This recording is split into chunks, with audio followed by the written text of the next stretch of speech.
The diner buzzed with its usual midweek rhythm, the clatter of plates mingling with the hum of idle conversation. In a corner booth sat Frank Dillard, a cop with a reputation as sharp-edged as his uniform's creases. His coffee was untouched, his gaze hard, scanning the room like a predator waiting for a moment to strike. Frank had been on the force long enough to know the weight of his badge and wore his authority like armor. The diner door jingled open, and in walked a woman with an air of quiet strength. Her navy suit was crisp, her stride purposeful, exuding a poise that turned heads without demanding attention.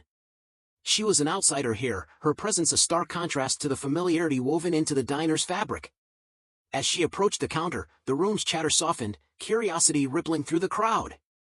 Frank's irritation bubbled over as she paused, scanning the menu above the counter. "Move it along," he barked, his tone slicing through the din like a whip. Heads turned. Conversations halted. The woman turned slightly, meeting his glare with a calm yet firm gaze. "Excuse me," she asked, her voice steady as steel. Frank leaned back in his seat, the smug weight of his authority etched into his every movement. "Yeah, you heard me. Some of us have jobs to get to." His voice dripped with disdain, laced with a challenge he fully expected to win. Gasps rippled through the room, a few patrons fumbling for their phones to record the brewing confrontation. The woman didn't flinch. Her eyes locked on his, unwavering. "You're out of line, officer," she replied, her tone even, her words like a mirror reflecting his arrogance back at him. Frank was already standing, towering over her, his frame a deliberate display of dominance. "Out of line?" he snapped, his voice rising. "Lady, you've got no idea who you're talking to." "And neither do you," she shot back, her calm precision cutting through the heat of his anger like a blade. The room seemed to hold its breath. Frank's face twisted, a storm of indignation brewing in his eyes. Then, as if to punctuate his authority, he spit at her feet. A collective gasp sucked the air from the diner, the silence that followed thick and suffocating. Someone muttered, "Oh, he's done for." The woman didn't react immediately. Her gaze lingered on him, unreadable, before she calmly stepped aside. She reached into her pocket, pulled out her phone, and spoke briefly into it before walking out the door. The sound of the bell above it was like a gavel sealing the moment. Frank slumped back into his seat, shrugging off the murmurs that buzzed around him. He didn't notice the phone still trained on him or the way patrons exchanged wide-eyed glances. To him, the incident was just another minor clash in a career filled with them. But by lunchtime, Parker's Diner was the center of a storm no one could ignore. A video of the encounter, grainy and shaky but damning, was circulating online. The caption read, "Local cop disrespects black woman at diner. What happens next will shock you." Social media ignited. Comments poured in, condemning Frank's behavior with words like unacceptable and shameful. Some called for immediate action, while a minority tried to defend him, claiming the video lacked context. The footage was shared, dissected, and debated, its reach growing with every retweet and repost. By the time the local news picked it up, the city of Birmingham was buzzing. And Frank? He remained oblivious, cracking jokes with colleagues at the precinct, completely unaware of the wildfire he'd ignited. That was until his supervisor stormed into the bullpen, his face a mask of fury. "Frank! My office! Now!" Frank followed, confused but unbothered. He stepped inside, his cocky demeanor faltering as he saw the video playing on a laptop screen. The color drained from his face. "What the hell is this?" the supervisor demanded, his voice a low growl that barely contained his anger. Frank stammered, his bravado crumbling. "It's nothing. Just some woman at the diner, got muffy." The supervisor's fist slammed onto the desk, the sound reverberating like a thunderclap. "That woman," he said, his voice rising, "is Alexandria Price. The new chief of police. She starts tomorrow." Frank's stomach churned, the words hitting like a gut punch. His mind raced, replaying the scene with dawning horror. "Chief of police," he echoed, his voice barely a whisper. "Yes, Frank," the supervisor snapped, his anger boiling over. "And thanks to you, we're all under scrutiny. Do you have any idea how bad this looks?" Frank tried to explain, his words tumbling over each other in a desperate attempt at justification. But it was too late. The damage was done. And as he slumped at his desk later, the whispers of his colleagues circling him like vultures, Frank realized with sickening clarity that his actions had set the stage for a reckoning no one could stop. Frank stood there, his shoulders heavy with the weight of Alexandria's words, the eyes of every officer in the room boring into him like spotlights. The silence was oppressive, the kind that amplifies every heartbeat, every strained breath. Alexandria locked eyes with him, her expression a mix of disappointment and resolve. "You've made choices that have damaged the trust between this department and the people we serve," she said, her voice cutting through the tension like a blade.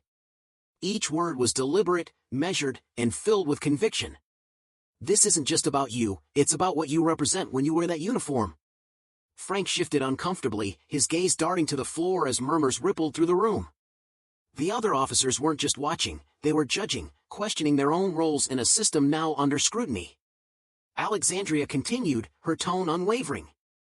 "Our job is to protect and to serve, not to demean or diminish.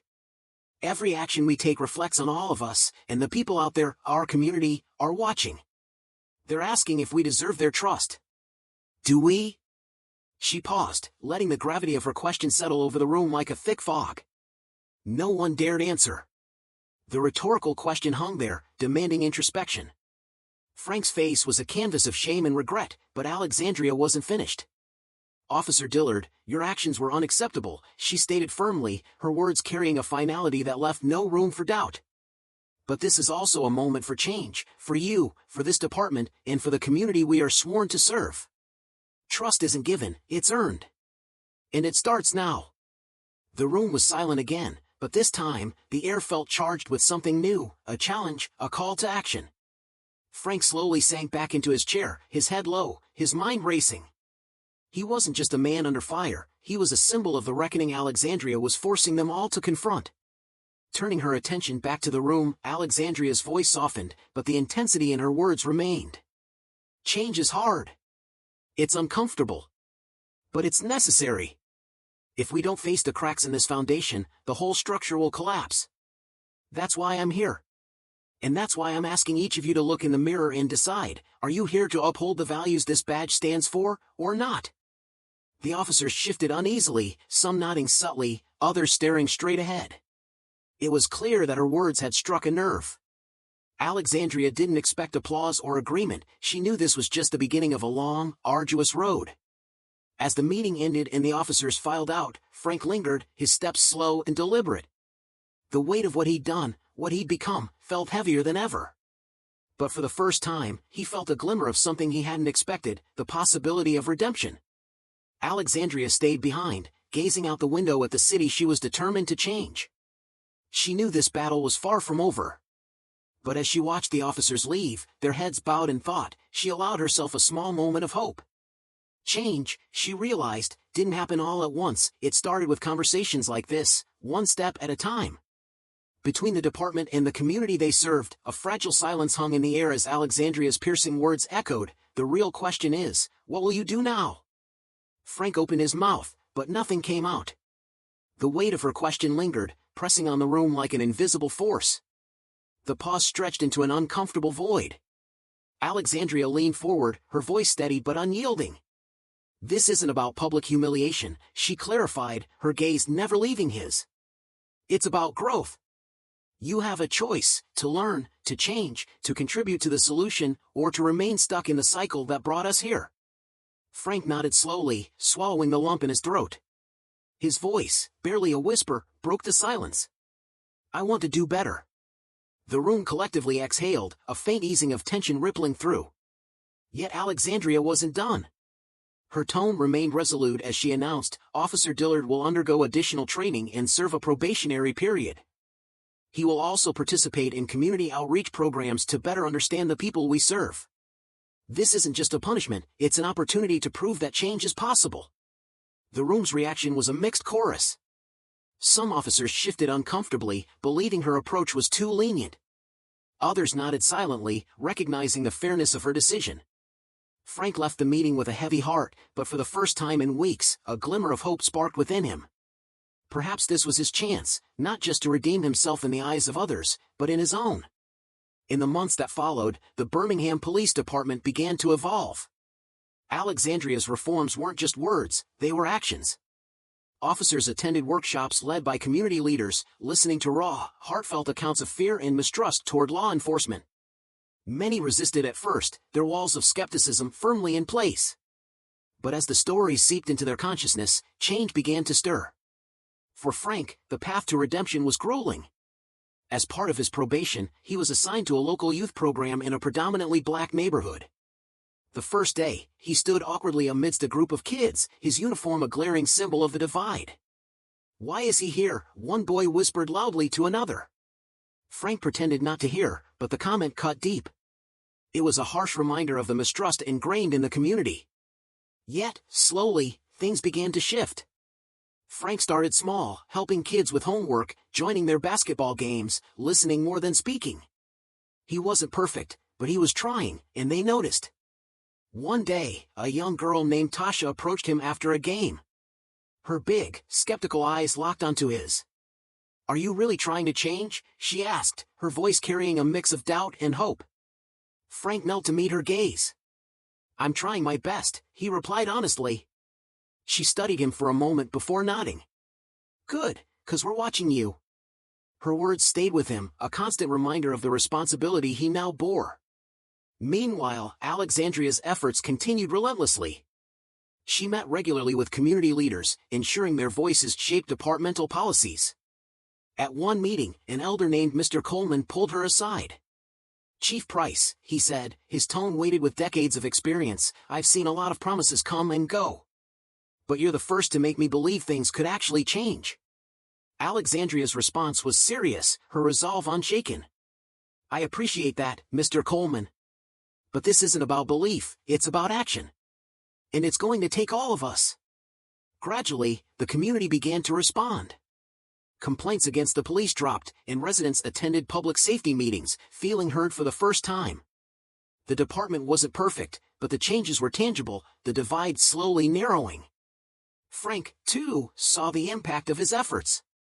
One evening, as he walked to his car after a long day at the youth center, a man approached him. "Officer Dillard," the man began. Frank turned, unsure what to expect. "I saw the video," the man continued. "I was furious. But I've been watching you these past few months. You've changed. I respect that." Frank nodded, his voice caught in his throat. "Thank you," he managed, his words barely audible. As he drove home, he realized he felt something foreign yet familiar, pride. Not in himself, but in the work he was doing to make amends. Months turned into a year, and Birmingham began to heal. Though the scars of the past lingered, the seeds of change planted by Alexandria Price were beginning to bloom. On the anniversary of her appointment, Alexandria hosted a public forum in the heart of the city. The room was packed, officers, community leaders, families, and curious citizens, all eager to reflect on the journey. Standing at the podium, Alexandria surveyed the crowd. Memories of resistance, challenges, and triumphs swirled in her mind. "When I started this job," she began, her voice carrying both strength and vulnerability, "I knew it wouldn't be easy. But I also knew it was necessary. What we've accomplished this past year isn't just about a single department or incident, it's about a community coming together to demand better and hold ourselves accountable." The audience erupted in applause, a sound filled with hope and gratitude. Alexandria's tone softened as she added, "I want to recognize someone in particular.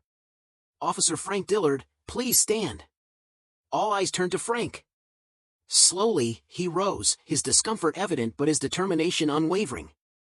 Alexandria continued, "Officer Dillard has taken a hard road this past year. He's faced his mistakes, learned from them, and worked tirelessly to rebuild the trust he once shattered. That's not an easy thing to do. It takes humility, courage, and an unwavering commitment to do better." Frank's face reddened, but a small, genuine smile broke through as the room erupted in applause. It wasn't forgiveness, it was acknowledgement of growth. After the forum, Frank approached Alexandria. "Chief," he said, his voice steady yet humble, "I don't deserve your kindness, but I promise I'll keep earning it." Alexandria nodded. "It's not about deserving, Frank. It's about doing the work. Keep at it." As the evening faded, Alexandria allowed herself a moment of reflection. Change was never easy, and the road ahead remained long. But tonight, she saw the potential for transformation, a reminder that true progress begins with accountability, humility, and persistence. In this corner of Birmingham, a story of growth and unity was unfolding, proving that even in the face of division, hope could take root and flourish.